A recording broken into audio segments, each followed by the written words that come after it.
nawe esika pe tolingi koyoka yo mpela moko baumbo bayokaka maloba na mokonzi na bango yaka lobela biso na nguya Molimo Santo na kombo na Kristo tobondeli. Amen. Tozo continuer séminaire na biso oyo eza na thème le caractère du chrétien.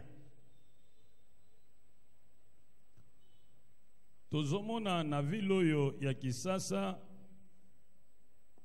ba église ezali côte à côte, face à face, en diagonale. Batu bazote le loba na Nzambe na ba radio na ba télévision. Bazote na ba balabala, bazote na ba wenzi. Kasi tozomona mbongo wana penza te. Toza na vrai problème ya folklore religieux. Problème toza nango eza ko se poser na niveau ya caractère ya moklisto. Yango nde tolobaki tolobela lelo mpona likambo etali caractère ya moklisto. Lolenge nini mutu oyo alobi aza moklisto esengeli ye kobika de telle sorte que tango batu batali ye bakokanisa ye na Yesu Kristo.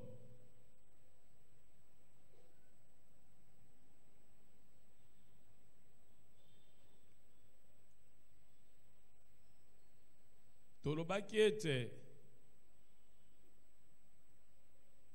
manque à transformation et dans la société malgré présence nombreuse de chrétiens est une conséquence d'une vraie crise identitaire. Vraie crise d'identité. C'est pourquoi nous avons pensé qu'il est important que nous puissions étudier ensemble le caractère du chrétien. Connaissant comment les chrétiens devraient vivre, devraient agir et devraient réagir, chacun de nous sera capable de réajuster son comportement. Et au finish, une transformation se fera voir et notre vie chrétienne sera attrayante pour le non-chrétien. Nous avons dit que le caractère, c'est la manière d'agir et de réagir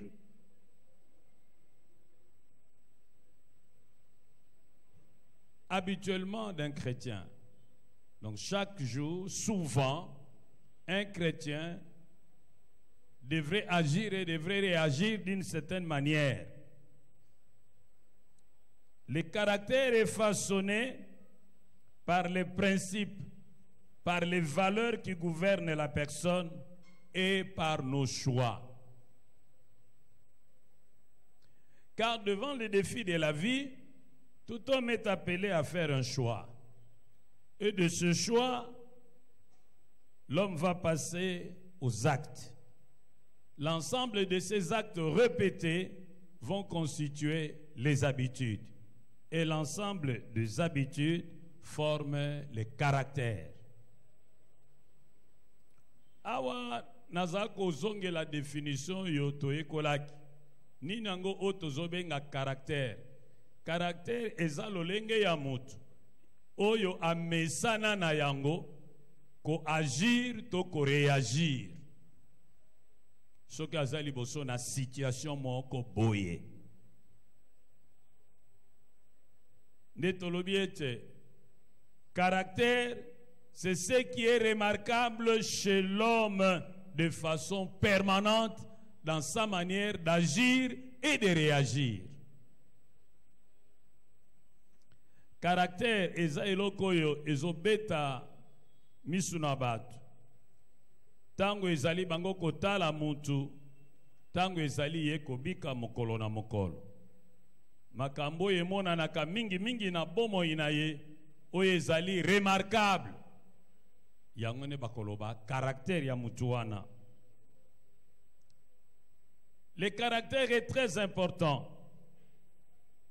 Quelle est l'importance du caractère? Le caractère nous préserve d'égarements et révèle notre identité. Caractère ezo préservé yo, ezo pekisa yo, obunga, pe ezo la kiso ozali nani. Mutumoko mayele babenge Socrate alobi connais-toi toi-même. Soki omi yebi yomoko, oyebi caractère na ndenge ezali. Ezape na makamuso koko kima yango. Po yebi déjà na caractère ya mondelo yanga. Soki na komi la place wana ekobeba. Okimi na yo. Donc soki omi yebi bien na niveau caractère na yo, ekoko épargner yo ba dégâts mususu. Moto ayebi ke azaka faible liboso na mbongo. Ceux qui balobi na ye tozo nomé yo banda utanga mbongo ya église, oyo aza honnête avec lui-même akoloba te wana na kokokate. Donc koyeba caractère no eza très important. Bongo ba caractère ngo tokolo ba type ya ba caractère eza ebele. Biso tokosala exposé à psychologie te. Nous n'allons pas faire un exposé des études élaborées par les psychologues pour essayer de cataloguer les gens d'après leur caractère. Et d'ailleurs, ces études sont maintenant dépassées. Maintenant, au lieu que les gens puissent catégoriser les autres par classe de caractère, on fait maintenant plutôt l'étude de la personne. C'est beaucoup plus la personnalité qui est mise en avant par rapport au caractère. Et nous, dans le cadre de ce séminaire, nous allons voir deux types de caractères d'après la Bible. La Bible classe les hommes en deux groupes, ceux qui ont un bon caractère et ceux qui ont un mauvais caractère. Le mauvais caractère, vous pouvez le trouver vous-même dans la Bible. Mais moi, mon souci, c'est de vous montrer les bons caractères. La Bible nous donne l'exemple de Ruth. Ruth, chapitre 3, verset 11. On nous donne le témoignage de cette femme. Voici ce que Boaz dit au sujet de cette femme. Maintenant, ma fille, ne crains point. Je ferai pour toi ce que tu diras, car toute la porte de mon peuple sait que tu es une femme vertueuse. Quel témoignage!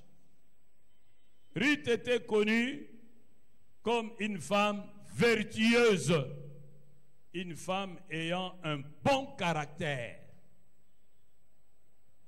Nous avons également le témoignage de Hanani dans Néhémie chapitre 7 verset 2.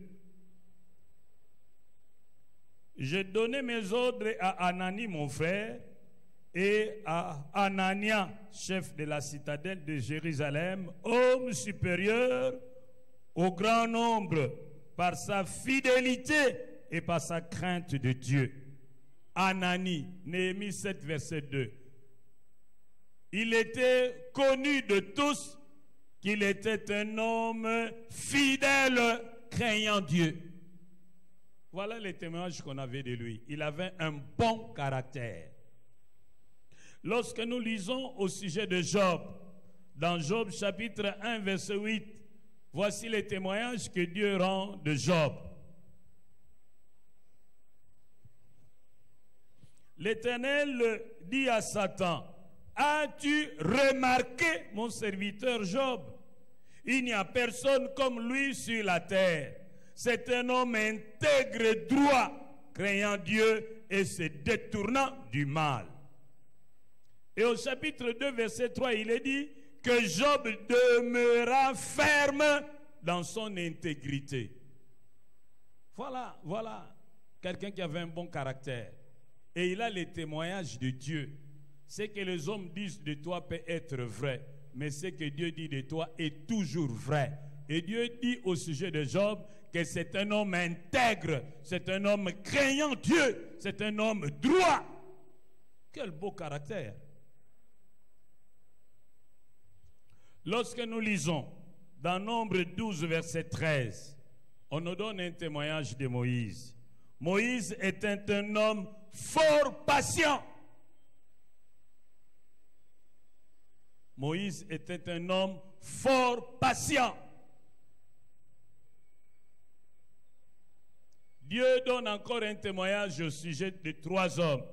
Dans Ézéchiel 14, verset 14, où Dieu dit, « que s'il décide de détruire un peuple et qu'il se trouve parmi ce peuple les 3 hommes dont le nom suivent, Noé, Daniel et Job, ces 3 hommes justes sauveront leur âme par leur justice, mais leur justice ne pourra pas sauver les autres. Donc Dieu dit de Daniel, Job et Noé que c'était des hommes justes. Awa tokomi na point moko ya mutuya ba sorte ba caractère Biblia lobi na biso ba caractère batu baza na ngambo mibale, bato bazaka na caractère ya malamu pe bato bazaka na caractère ya mabe. Bongo Biblia epesi biso ndamu na témoignage ya bato bazaki na caractère ya malamu. Témoignage liboso tozwi eza témoignage ya Ruth. Balobi na biso Ruth azalaki mwasi moko azalaki vertueuse. Bizaleli malam, etamboli malam, elobeli malam, elateli malam, coiffe malam, nyonso malam. Bapesi biso pe litato lipo na tata moko babengi ye Anani. Balobi na biso ete Anani azalaki moto moko azalaki fidèle pe azalaki kobanga Nzambe. Bapesi biso susu litato li ya moto moko babengi ye Job. Nzambe alobi ete Job azali moto moko aza intègre, aza hypocrite te, aza moto moko aza droit, aza moto atengu te, aza moto ya panga Nzambe. Bongo bapesi biso pe témoignage ya bato misato bana caractère malamu, Noah, Daniel na Job. Balobi na biso bazalaki bato ya bosembo. Sikawa nalingi tokoma na point oya mine. Ndenge nini tokoki ko développer caractère ya bo Kristo? Nazali ko zongela pela moko na lobaki na mikolo eleki. Je reviens à ce que j'avais dit la fois passée. Le but de Dieu en nous adoptant comme ses enfants, parce que nous nous sommes repentis de nos péchés et nous avons placé notre foi en Jésus-Christ, le but ultime de Dieu, c'est de nous transformer jusqu'à ce que nous soyons semblables à son Fils Jésus-Christ. Tel est le but de Dieu. Nous lisons cela dans 2 Corinthiens 3, 17 à 19, et puis Ephésiens 4, verset 13. Ephésiens 4, verset 13. Awa tozana point oyeza mutuya landanga na bokepi. Iloko nini mutu akoko sala mpo ete akoka kotambola pela moko mu Kristo ya solo esengeli ye kotambola. Yango nde tolobi tango biso tobongoli mutema pe tondimeli Yesu Kristo, Nzambe azosala musala katikati na biso. Musala ngo nini? Kobongola biso muke muke kino tokokana na Yesu Kristo. Tomoni yango na mukanda 2 Corinthiens 3, 17 à 19. Balobi na biso ete esika molimo na Nzambe azali nde esika bonsomi ezali. Peye molimo na Nzambe aza kobongola kabiso de gloire en gloire jusqu'à ce que tokokana na Yesu Kristo. Bazongeli yango lisusu na mukanda Ephésiens 4 verset 13. Nzambe apesi ba apôtre, ba docteur, ba prophète, ba pasteur, ba évangéliste, ba motindo na lingomba lokola ba cadeau na tina ete na nzela na bango basunga bana na Nzambe bakola bakemba kati na kondima kino bakoma lokola bato bapenza bakoli baza mir bakokani na Yesu Christ à l'état d'homme fait, à la stature parfaite de Christ. Yebisa munengano Nzamba alingi okoma lokola Yesu lobele bana uta oyamba Yesu Masiya yebisela ye musala Nzamba sala kana vina yo asanjaka yo moke moke kino okoma lokola Yesu Kristo. Nzambe yango wana nde objectif azolanda alingi yo na ngai toloba lokola Yesu alingi yo na ngai tomona lokola Yesu, alingi yo na ngai to traiter baninga lokola Yesu, alingi yo na ngai to traiter bakonzi lokola Yesu, alingi yo na ngai to bika, to loba, to sala, to kanisa, to réagir lokola Yesu asengelaki a réagir soki azalaka na esika na biso. Nalingi toloba malamu, amen. Quiconque a compris que le but de Dieu dans notre vie, c'est de nous faire ressembler à son Fils Jésus, dans sa vie de tous les jours, se posera toujours la question, avant de réagir ou avant d'agir, que ferait Jésus-Christ à ma place? Nzambe alingi ozala photocopie ya Yesu.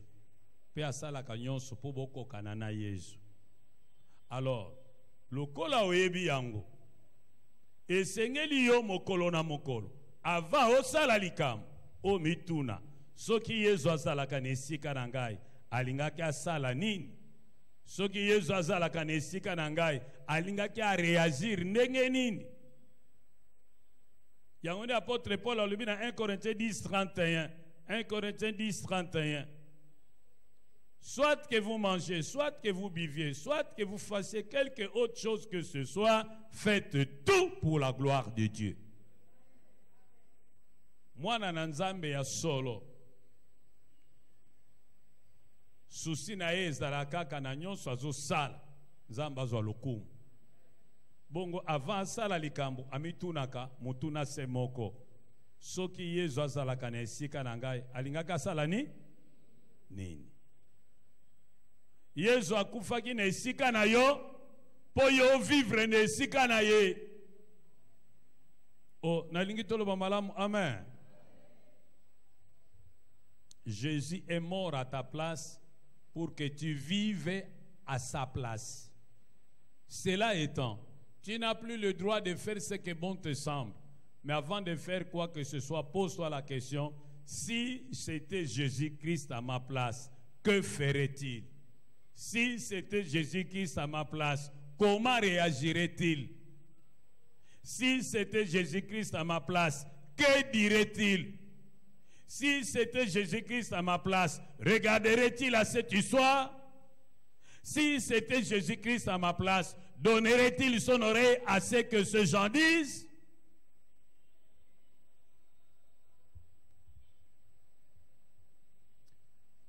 Il est important que nous retenions également que la transformation dont il est question, elle est processuelle, elle est progressive.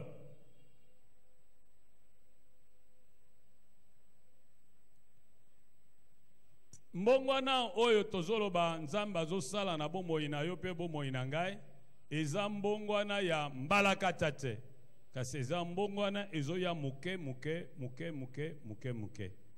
Soko ozumulangi ya fanta, oti yango na moi, otiki yango, lelo soko tali na poko okomona changement te. Mbe sima na mikolo, okomona couleur wana jaune ekosila etikali ma ya pamba. Ndenge moko biso toza na couleur ya masumu, mais plus toza exposé na liloba na Nzambe, plus toza exposé na musala molimo santo, plus toza exposé na présence ya Nzambe, couleur wana masumu il faut éliminer kino esila. Petango yango ekosila, batu bako remarke yango, bakoloba ya solo, soki mutu aza na Kristo akomi mutu ya sika, makambo akaleleki nye, Nzambe abongolaka batu.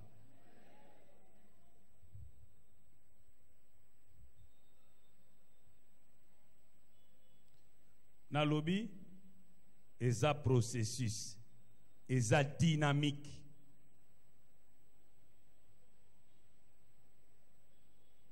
Balinga minangai.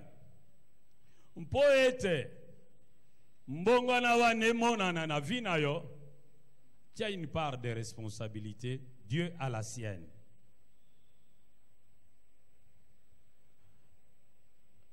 Nazako solola, na mama moko na mbali na ye bazaki na problème. Bongo mama azo reproché mobali na ye. bongo mobali na lobi mama komi tungisa na yote jour yezu akobongola nga makambo nyonso zolela wekosila nango totikela yezu ta na ye akosala na tango na ye ozoyoka alobi na mwasi na ye kitisa motema komitungisa te jour yezu akobongola nga makambo nyonso ekosila tikela yezu ta na ye akosala na ta na ye mesikoyo ifona kokuselelwa nzambe alobi aimez-vous les uns les autres bango balingi nga bongo ndenge nini nalinga bango te ye moko yezu alobi na biso aimez-vous les uns les autres.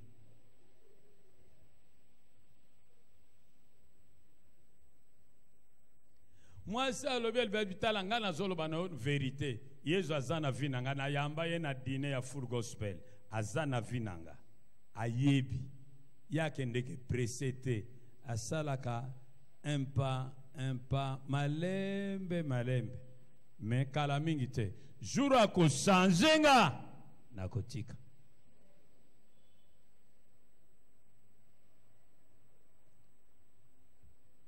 Il y a des gens qui estiment que l'homme n'a aucune part de responsabilité dans ces processus de transformation continuelle. Non. Une lecture attentive des Écritures nous montre qu'effectivement, l'homme entre dans une synergie humano-divine. Il entre dans un partenariat avec Dieu, un partenariat actif, où il a sa part de responsabilité pour parvenir à la transformation radicale. Sa part de responsabilité, c'est beaucoup plus dans le sens d'obéir aux principes que Dieu place devant lui, plutôt que dans le sens de s'efforcer d'une manière ou d'une autre. Il faut que l'homme comprenne que s'il veut changer et devenir semblable à Christ, il doit changer son système de pensée. Dans Philippiens 4, verset 8, la Bible dit: au reste, frères, que tout ce qui est vrai, tout ce qui est honorable, tout ce qui est juste, tout ce qui est pur, tout ce qui est aimable, tout ce qui mérite l'approbation, ce qui est vertueux et digne de louange, soit l'objet de vos pensées. Le premier changement doit commencer au niveau de nos pensées. Chaque enfant de Dieu doit faire la propreté au niveau de ses pensées. Il faut éliminer les mauvaises pensées. Et il faut se déconnecter de tout ce qui nous nourrit de mauvaises pensées. Il y a un homme sage qui a dit: on ne peut pas empêcher à un oiseau de déposer un brin de feuilles sur notre tête. Néanmoins, nous pouvons l'empêcher de construire son nid. La pensée, tout commence par la pensée. Le diable vient, il injecte d'abord la pensée. Après, tu commences à caresser la pensée, caresser la pensée, tu passes à l'acte. Et après un acte, tu le répètes, ça devient une habitude. Et l'ensemble des habitudes constitue ton caractère, ton comportement. Donc le changement doit commencer par la source. C'est pourquoi la Bible est claire lorsqu'elle dit que celui qui a regardé une femme d'autrui et qui l'a convoitée, qui a désiré aller avec elle, a déjà commis l'adultère. Donc, dans les rapports que nous avons par rapport au péché, d'après les Saintes Écritures, l'intention vaut l'acte.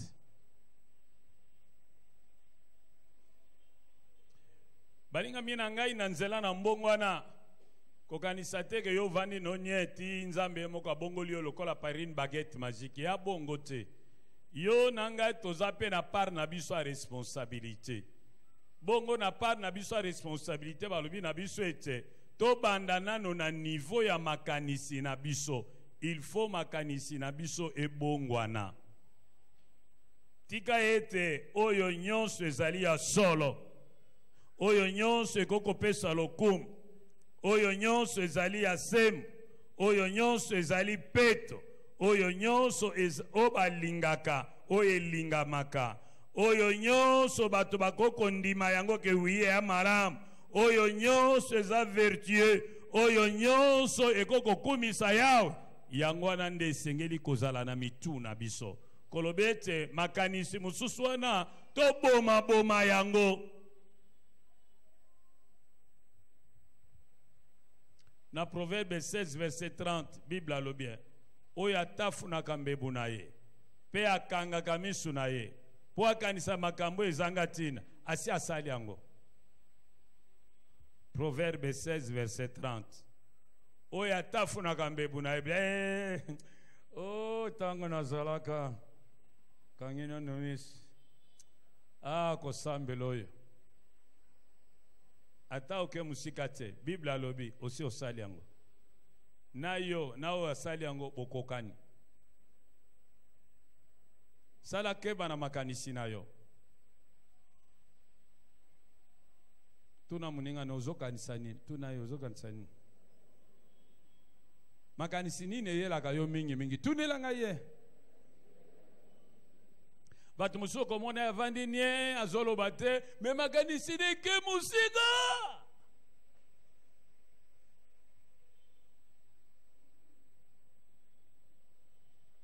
Yo zotala ozokanisa zotala nelongi. Zokandi akomine kote mususu. Zongela yebselanga monenga no sala keba na makanisi na loba ne. Soko lingo bongo na sala keba na makanisi na yo. Ya mibale soki olingo bongwana, il faut ça la makasi ya ko pratiquer ba vertu. Tu dois te forcer à pratiquer les vertus chrétiennes. Tu dois te forcer à pratiquer les vertus chrétiennes. Dans 2 Pierre chapitre 1 verset 5 à 6, 2 Pierre chapitre 1 verset 5 à 6, l'apôtre dit: à cause de cela même, faites tous vos efforts pour ajouter à votre foi la connaissance. À la connaissance, la vertu. Il y a des efforts à fournir. Notre volonté est sollicitée. Il y a des décisions à prendre. Il y a une discipline à adopter pour que nous puissions progresser sur le chemin du changement. Nous voyons l'exemple d'un homme comme Job. Dans Job 31, verset 1, Job avait fait un pacte avec ses yeux pour ne point regarder une vierge. Job avait pris conscience que regarder une vierge qui a des seins encore pointus, c'est envoûtant et c'est très risquant. Qu'il a fait un pacte avec ses yeux de ne jamais regarder une vierge. Nous, lorsque nous étions encore des enfants, à la Ligue, on nous disait qu'il faut éviter les deuxièmes regards. On nous dit que lorsque vous croisez une femme, une jeune fille, vous la regardez une seule fois, vous dites qu'elle est belle, c'est bon, passez. Ces regards-là est innocent. Mais le problème commence lorsque vous vous retournez pour commencer à la contempler, le problème commence. Donc, il y a un problème de discipline. Lorsque nous lisons la parole de Dieu dans 1 Corinthiens 9, 24 à 27, là on nous parle des athlètes. Les athlètes, pour être performants et gagner, remporter des trophées, s'imposent un certain nombre d'abstinences. Nous devons le faire pour ce qui n'est pas corruptible. Donc il y a notre part de volonté. Nous devons nous efforcer. Un autre conseil, nous devons sélectionner nos amis. Nous ne pouvons pas changer si nous ne sommes pas prêts à sélectionner les amis. Dans 1 Corinthiens 15, verset 33, la Bible nous dit: ne vous y trompez pas, les mauvaises compagnies corrompent les bonnes mœurs. Komiko sate, lilala mabe, soki batiangwe na pania malala malam. Ekopolisa malala nyonso ya malam.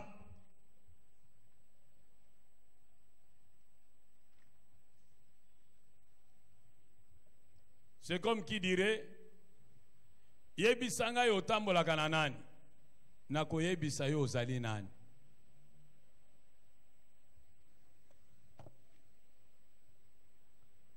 Dieu nous demande d'aimer tout le monde.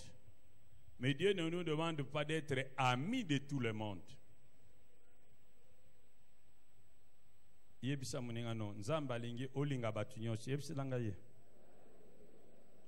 Kasa lobite koma ami a batu nyonso.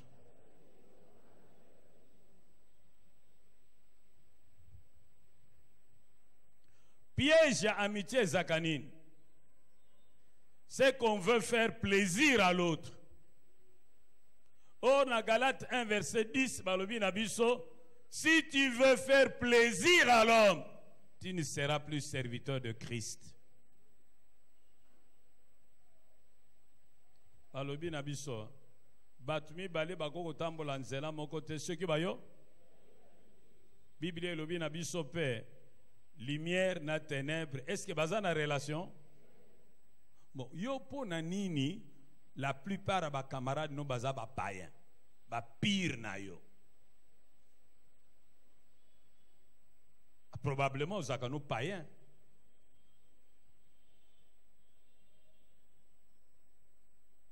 Tu as combien d'amis? Bon, parmi ces amis, combien sont vraiment nés de nouveau? Yo camarade no mupagan, tangu bokuta na kabo solola. Bo solola kanini, quel est votre centre d'intérêt commun?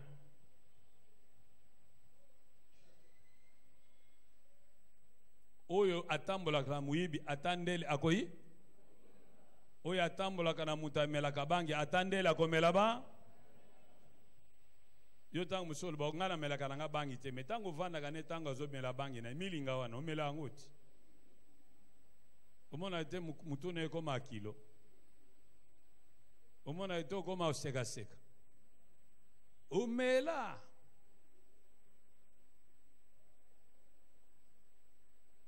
Lobana moninga aime tout le monde mais ne devient pas ami de tout le monde. Yebselanga ye. Okoko changer te, soki o changer ba ami na yote. Changer bango. Ba musutia bango na liste à rejet. Ba mususu éviter ka bango. Yo zolba non moyena ke na bango musiki ezate faut quand même na songa bango ba yeba yezo. Keba. Izaka na zamba moko ezaki ezwaki moto. Siko tangu zamba ne zu moto. Bantilope ba girafe, ba éléphant, ba zozika. Pembe na zamba wana ezaki na mwandeke moko babenga ka kolibri. Na kiyombe babengi ye tswengi. Ayoki li banyama wana mawa. Albi je dois faire quelque chose. Abanoke no kotoka mai na mwa rivière ezaki musika te. Aya ka sopela ka moto wana mai. Tange kotoka mai aya sopi ba flamme wana mati ezuma papu na ye akufi. Batu mususu bonde la nzamba tinde la bango ba komando ba sauver bango. Yo benda nana yo. Oh nazolo bano vérité. Oh lobo malamu amen. Toza ko sala campagne d'évangélisation tant que toza kana salon au sud kuna. Bongo toza ko sala campagne d'évangélisation porte à porte, 2 à 2. Sikoyo ba frère na bake batei mama moko. Azaki nanda kwa kitoko makamyo so na 4, vraiment une femme installée. Batei maman na lobe ayambi Yesu. Bongo, il faut pas nous passer par fermissement. Frère, on a dit, toke nous avons un empêchement, kende yo mokadmona. Tout c'est la gage, je me raté, toko raté, mutazana nous monte, il faut battre le feu quand il est chaud. Frère, akenda ye moko kopé sa fermissement. Après sa fermissement zonga, mukomso akei, kopé sa fermissement, ba fermirie. Ce n'est pas pour rien Yesu atinda ki batuba kende désade. Pour ayeba ki danger, il y a 11e affermissement. Amen. Mon frère s'installer n'est pas maman. Le frère ne juge point. Nazo fermier. Zokande, bah comment quoi fait? Quoi fermier. Une compassion mal placée peut être périlleuse. Il faut mesurer les dangers. Oh, nous disons bien Amen. Bien-aimés, un dernier conseil sur le chemin du changement, de la transformation, nous devons pratiquer la parole de Dieu. Dans le psaume 119, verset 11, le psalmiste dit: comment un jeune homme rendra-t-il pur son sentier? C'est en marchant d'après ta parole. Et dans ce verset 11, il dit: je serre ta parole dans mon cœur afin de ne pas pécher contre toi. Écoute la parole de Dieu, médite la parole de Dieu, crois la parole de Dieu, pratique la parole de Dieu. Petit à petit, ta vie va changer. Amen. Parmi les changements, un, l'amour. 2, la fidélité. Lelo na lingina lobela pour na troisième changement. Troisième changement est comme on en a vu na yo. Ogokoma un homme miséricordieux. Généralement, lorsque la parole de Dieu nous transforme, le Saint-Esprit nous transforme, nous-mêmes aussi nous nous éloignons de mauvaises gens. Nous-mêmes aussi nous appliquons une certaine discipline personnelle dans notre marche de tous les jours pour ne faire que ce que Jésus ferait s'il était à notre place, pour ne faire que ce qui plaît à Jésus. Petit à petit, se développera en nous un certain nombre de traits de caractère, parmi lesquels l'amour de Dieu. Le second, la fidélité. Et aujourd'hui, la miséricorde. Un enfant de Dieu est miséricordieux. Un enfant de Dieu n'a pas un cœur dur. Un enfant de Dieu a compassion de celui qui est en souffrance. Un enfant de Dieu est sensible au malheur de l'autre. Un enfant de Dieu n'est pas rancunier ni revanchard. Un enfant de Dieu pardonne facilement. Un enfant de Dieu comprend celui qui a fauté et lui donne facilement une deuxième chance. Un enfant de Dieu ne juge pas sévèrement parce qu'il est conscient de sa propre vulnérabilité.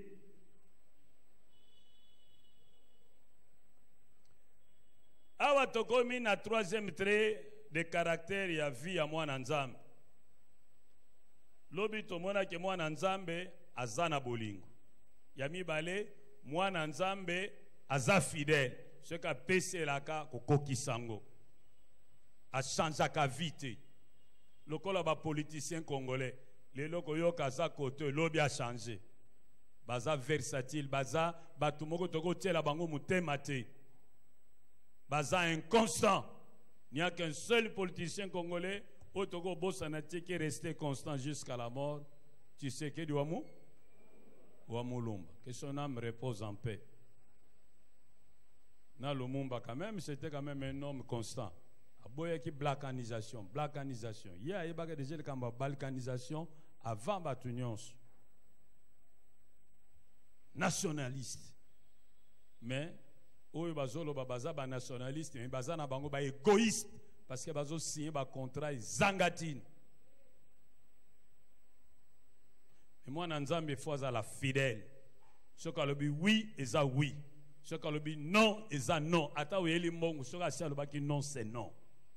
Ba somba ka été aza constant. À respecter ka engagement, à respecter ka signature. À respecter ka oyoye à promettre pas un amutu bongo lelo tozo ekola likambo misat soki yo oyamba Yesu na bomo inayo pe oyoka ka Molimo Santo, tu ne marches pas selon la chair mais tu marches selon l'esprit. Et puis, oyokaka liloba na Nzambe pe otiaka yango na misala. Et puis, olongola ba camarade ya mabe nzinga nzinga na yo. Et puis, oza discipliné omibatelaka yo moko sala keba na yo moko. Balobi ya biso sima na mikolo, vie na yo eko changer. Parmi makambo ekomonana na vie na yo, o natanga wa miséricorde. Okokoma muta mutema mawa. Okozala suna mutema libanga te. Obana oyokela bato mawa. Soki mutasali mabe, okolimbisa ye na pete. Okozongisa mabe na mabe te. Pe okokatela mutu etumbu na kanda te. Okolimbisa ye na pete. Okokomprendre ye. Okopesa une deuxième chance na pete. Mutuna na tuna munenga. Est-ce que yo limbisaka facilement tuna nan? Zongela est-ce que limbisaka facilement? Yami bale tuna est-ce que yo ke la kabatu mawa lobalo?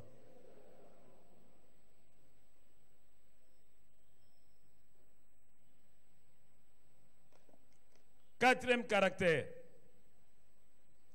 Oye komona na bomo ina mutoyo. Aza penza mu Christ.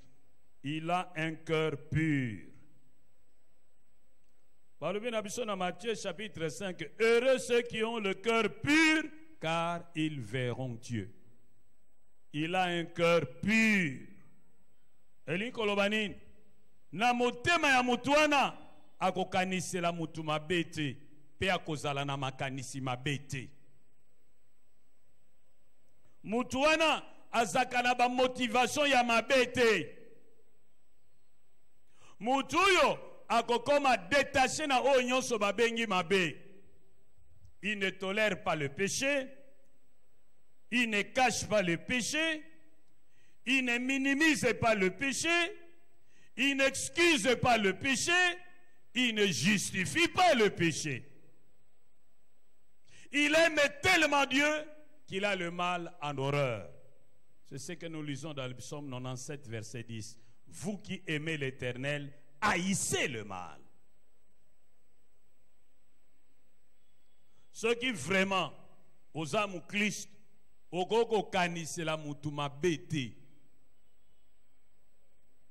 Aux oleka, au moni frère, mon connaisseur, mon kobazo solo la. Estine lo akata kane mwinda tangu nyons, yo moni bango na mulilo be. Ah, vraiment bato yo. Na isika boye. Zambe kaka. Ole kio bando kanisa makambo bele bele. Ah nzambe kaka nkwa luzol. Su kanisa makambo bele bele. Non, la Bible dit l'amour ne soupçonne point le mal. Donc mutwa mwana na nzamba goza na makanisi mabete pona muninga naye. Akoko zana ba motivation ya mabete. Azali mutwa za détaché du mal. Il ne tolère pas le péché. Il ne cache pas le péché. Il ne minimise pas le péché. Il n'excuse pas le péché. Il ne justifie pas le péché. Il aime tellement Dieu qu'il a le mal en horreur. Psaume 97, verset 10. Nazosu kisa oye. Petozu kabwanao. Tokobondela. Caractère musus. Oye sengele mona na bombo ina mwana na nzambe. Eza toujours dans Matthieu chapitre 5, verset 3. Il est pauvre en esprit. Il est humble. Dans Philippiens 2, verset 5 à 11, la Bible dit, ayez en vous les sentiments qui étaient en Jésus-Christ, lesquels existant en forme de Dieu, n'a point trouvé cela comme une proie arrachée d'être égal avec Dieu, mais il s'est humilié lui-même, prenant la forme d'un esclave, obéissant jusqu'à la mort. C'est pourquoi Dieu l'a souverainement élevé et lui a donné le nom qui est au-dessus de, dans le ciel, sur la terre et sous la terre. Nous disons bien Amen. Il a reçu le nom au-dessus de tous les noms. Il a reçu le nom au-dessus de tous les noms. Tout genou fléchira lorsqu'on parlera de l'agneau. Tout genou fléchira lorsqu'on parlera. Il a reçu au-dessus de tous les noms. Il a reçu le nom au-dessus de tous les noms. Tout genou fléchira lorsqu'on parlera de l'agneau. Tout genou fléchira lorsqu'on parlera de l'agneau. Tout le monde, madame, amen. Parce qu'il s'est humilié, Dieu l'a élevé. Si tu t'élèves, Dieu va t'humilier. Car la Bible dit, l'orgueil précède la chute. Au fait, pour mieux comprendre l'humilité, il faut le comprendre par son opposé. Quel est l'opposé d'un homme humble? Un homme orgueilleux. Maintenant, moi, je vais vous donner les traits de caractère d'un homme humble. Et puis vous, vous allez me donner les traits de caractère d'un homme orgueilleux. Comme vous êtes humble, vous allez me donner les caractéristiques d'un homme orgueilleux. Celui que vous avez vu, que vous avez trouvé qu'il était orgueilleux. Un homme humble pense d'abord aux intérêts des autres avant de penser aux siens. Un homme humble pense d'abord aux intérêts des autres avant de penser aux siens propres. Un homme humble sait féliciter et reconnaître la valeur des autres. Un homme humble sait féliciter et reconnaître la valeur des autres. Un homme humble sait reconnaître ses limites et sait demander l'aide de l'autre. Un homme humble est conscient qu'il ne connaît pas tout et il est prêt à demander l'aide de quelqu'un d'autre, à demander le conseil de quelqu'un d'autre. Il est perméable au conseil, il est perméable à la correction. Un homme humble. Un homme humble sait écouter l'autre avec empathie. Un homme humble respecte les opinions des autres. Un homme humble accepte la contradiction. Il n'est pas opiniâtre. Il n'est pas toujours sur la défensive. Il est vulnérable. Un homme humble reconnaît facilement ses fautes. Un homme humble demande facilement pardon. Un homme humble obéit facilement à l'autorité placée au-dessus de sa tête, même si cette autorité est moins qualifiée que lui. Même si cette autorité est moins âgée que lui. Mais par le simple fait que c'est la personne qui a été placée au-dessus de lui, il va la respecter. Un homme humble n'a pas peur d'être remplacé et d'être dirigé. Un homme humble, il est conscient que quelqu'un d'autre peut faire mieux que lui ou autant que lui. C'est pourquoi il pratique tour à tour l'humilité d'effacement. Il se retire volontairement. Il laisse les autres. Il pousse les autres devant lui. Il pratique l'humilité d'abaissement. Il préfère même se mettre au fond et laisser les places d'autorité à d'autres personnes. C'est pourquoi de temps en temps, il pratique aussi l'humilité de service. Il est prêt à rendre service au plus petit que lui. Il peut être PDG, mais quand il sort, il constate que le comptable et sa voiture ne démarrent pas parce que la batterie n'est pas bien. Et il faut pousser. Ça ne va pas les gêner de pousser la voiture du comptable jusqu'à ce qu'elle démarre. Et puis il va prendre sa belle Jeep pour continuer son chemin. C'est celui-là un homme humble. Nous disons bien Amen. Un homme humble respecte les plus petits. Il ne méprise personne.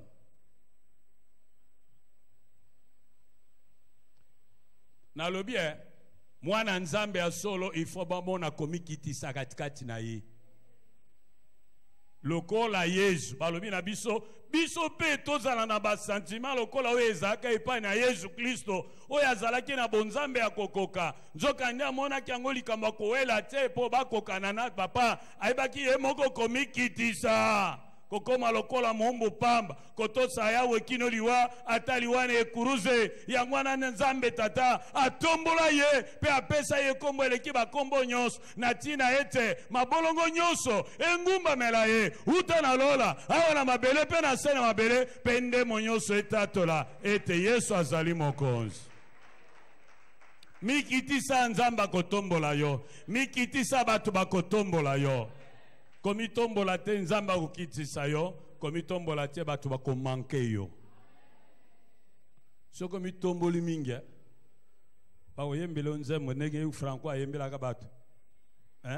Oloba kitro na esika yango, bache yo pembeni, loba lisusu mama. Ganga ndengo ganga. Parce que ozaki olobaki no te, ozaki no kal. Bakoyembele nzembo wana. Ataba matina bango biso tozana biso na se. Le peuple gagne toujours. Oh loba malamu amen. Lolende loko pamba. Po le loko mata lobi okokita. Atina kotombola mapeka ezate. Siko na tuni yo. Osi okutana na mutu alolendo. Ha? Eloko nini lakisaki yo kaza lolendo. Gilles komelanga. Eloko nini lakisaki yo kaza lolendo. Ndenge nini toyebaka bato lolendo. Bazaka ndenge nini? Tombola musapi. Oui papa. Ba?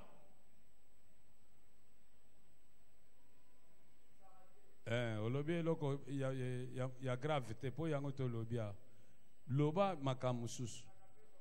Balinga ka conseil te. Bazaba messie ba ebinyons. Eloko ni msuto eba ke moto aza lolendo. Oui mama. Lolenge na koloba. Azoloba nondira na posa koloba note. Na lolenge na kotala tali na moto akitisi azongisi alobi kende kuna. Eloko musu nini elakisake mutu aza mutu alolendo. Oui papa. Tosito lobango balinga katolite tosito lobango landa bien tango mutu azoloba. Oui mama umba.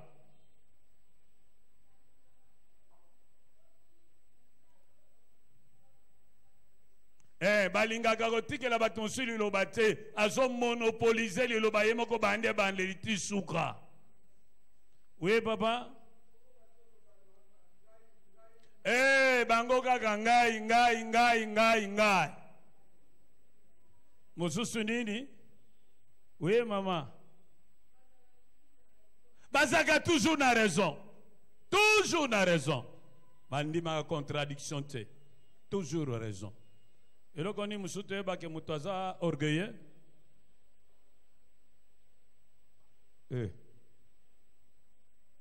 Oui, papa mécanicien. Et si gazala lingi batino soba eba ke yazawana. On dirait nzambe. Oui, papa. Batambola kama peka likolo. Na eba kate yoka ngo kilo ni. Atombo miboye lokola soso batumbi. Oui, maman na soka kuna.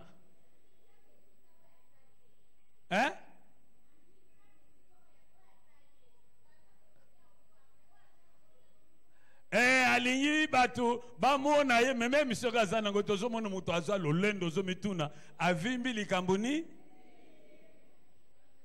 lodendo ezangatina. Oui maman.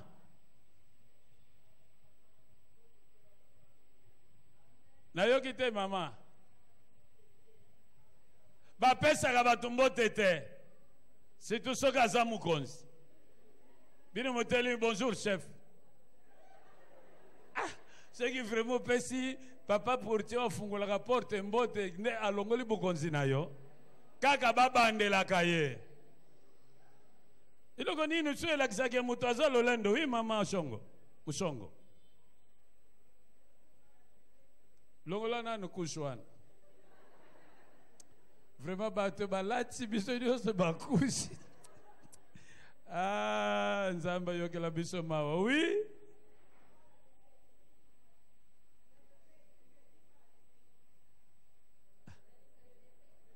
Non. Nga na kiti pona yoka bien. Oui? Balinga gade? De fait été. Balinga gangoti. Ne tu trompes. Akwaya rien azaliawa. Eloko ni musu elakisake mutaza lolendo. Hein? Aha. A respecter ba limite na yete. Ye mutala negaka haute toi de là que j'ai mis et pas signé les apôtres à côté ka tel mega bolobe le pende wa compliqué wana. Ngape na go ça. Oui, maman. A minimiser baninga. Souvent, on apprécie yo, mais antidépressant. Tant que les gens lobby que on l'ambi bien. Ah ben oui, on l'ambi bien, mais ce qu'a dit minaka moi mungwa. Mais sinon ça va. Bakangie ceux qui oui, ils bien, mais ceux qui battent quand c'est là, ils là ouais. Et l'ongo a quitté moi mukena côté les taux de danser. Mais ça va quand même. Orgueil. Et là, quand monsieur Elaksake Mutaza Lolendo, il ne pense qu'à ses propres intérêts, pas à ceux des autres.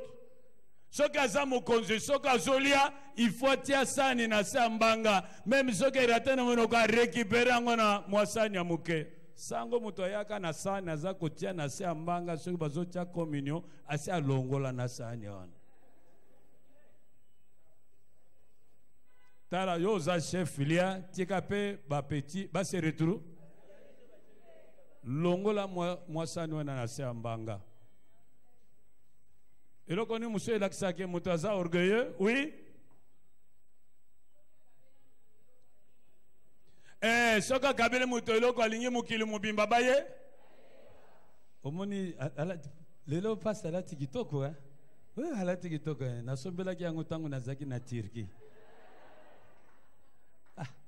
Vraiment, il faut y avoir mon combien que au sombela kinga yango tango zaki na Turquie. Et là comme musuni to ebela ke muto azololendo, oui.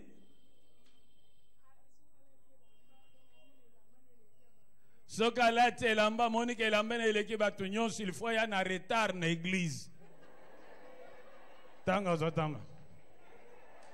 Ali bomoni yango, Yesu.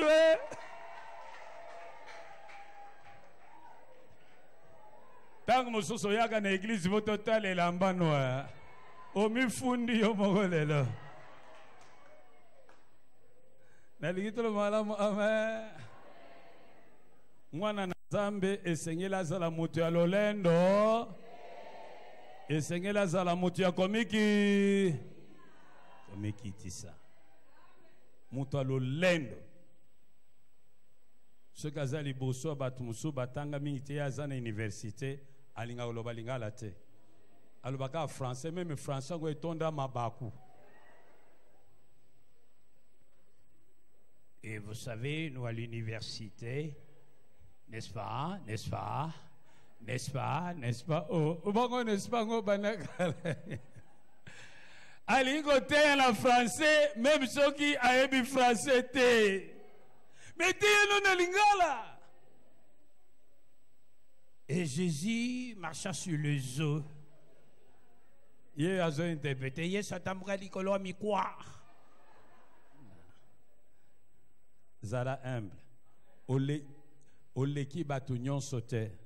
Ezape na batu bale. Osuki sipe yangote. Ezape na batu bale kayo. Loba na muninga tia bala terre. Kitisa tianase. Kitisa tianase. Sika hotelema. Bozo mona moi to kende mate ya ndenge sengele zate po bozo ya retard. Telema to bondela. Tombola maboko na yo.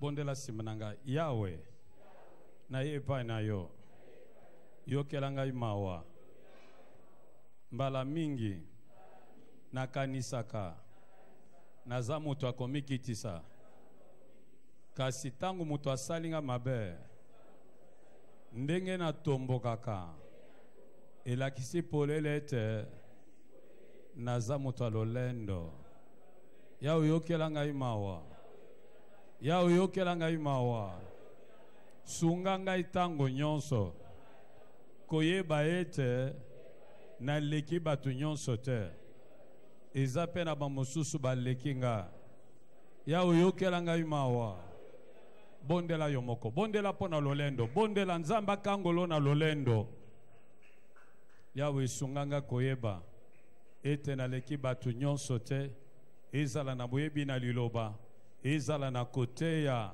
ezala na makambo nyonso Yawe sunganga naeba ko reconnaître ba qualité ya batu naeba ko reconnaître ba potentialité na bango nesika na se plaindre Yawe naeba ko sunga batu bakende liboso Yawe sunganga longola katikati na ngai eloko nyonso ekoko vimbisa ngai pe kokomisa ngai motu na lolendo bongola ngai Yawe mokolo na mokolo nayeba ete oyo nyonso naza nango eza bobele ngolu kouta epai na yo yokela ngai mawa simba motema na yo bondela simba na ngai Yawe longola mabanga nyonso na motema na ngai pesanga motema ya suni yokela ngai mawa sunganga naeba koyokela baninga mawa naeba kolimbisa baninga basali ngai mabe longola rancune longola revanche na motema na ngai Yawe yokela ngai mawa sunga ngai nakatela bato etumbu na kanda te sunga ngai nayeba ete ngai moko pe naza mosumu ke nasepela na kokoya ya moninga te nasepela na pasi ya moninga te Yawe yokela ngai mawa bondela Yawe akomba motema no na makanisi mabe o bondela Yawe abuka motema na yo alongola yo motema makasi motema ya rancune olimbisa difficilement motema ya kozongisa kaka mabe na mabe loba na nzambe akomba motema na yo abuka motema na yo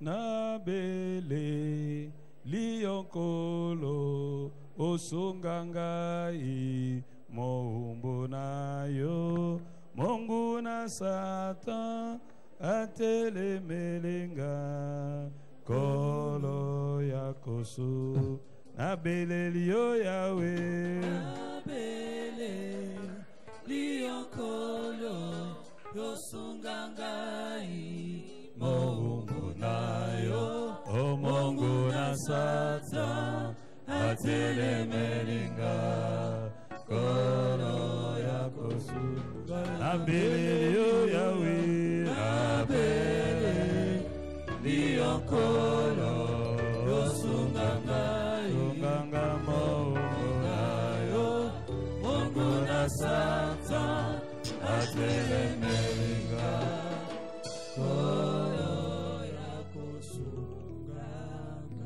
tombola maboko na yo bondela sima na ngai Yawe na ye epai na yo yokela ngai mawa longola nga na mitambo ya masumu Yawe sunganga nalinga yo makasi koleka pe nayina masumu makasi koleka yokela ngai mawa kangola nga na baposa mabe na mikano mabe na banzela mabe na misala mabe na barelation mabe una kokaka kotika te kangolanga na masumo na zotolere Yawe kangolanga na masumu na bombaka. Yawe kangolanga na masumu na minimizaka. Na lobaka eza grave te. Yawe kangolanga na masumu na zo excuse. Na lobi ete toza nanu bato. Yawe yokelanga imawa. Bondela yo moko.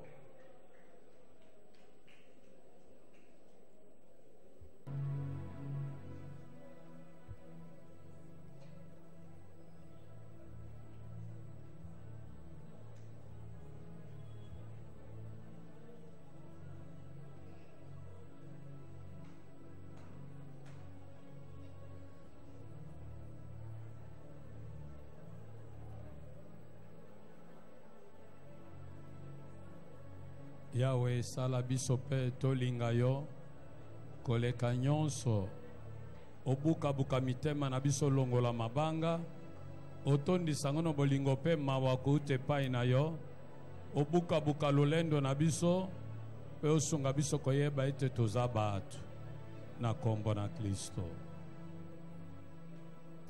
Amen. Fande sikezwa miyo. Nazo bondela yo yaka van poto te ya peto zotango ya kobondela. Parce que makamususu naza obligé à résumer yango faute de temps.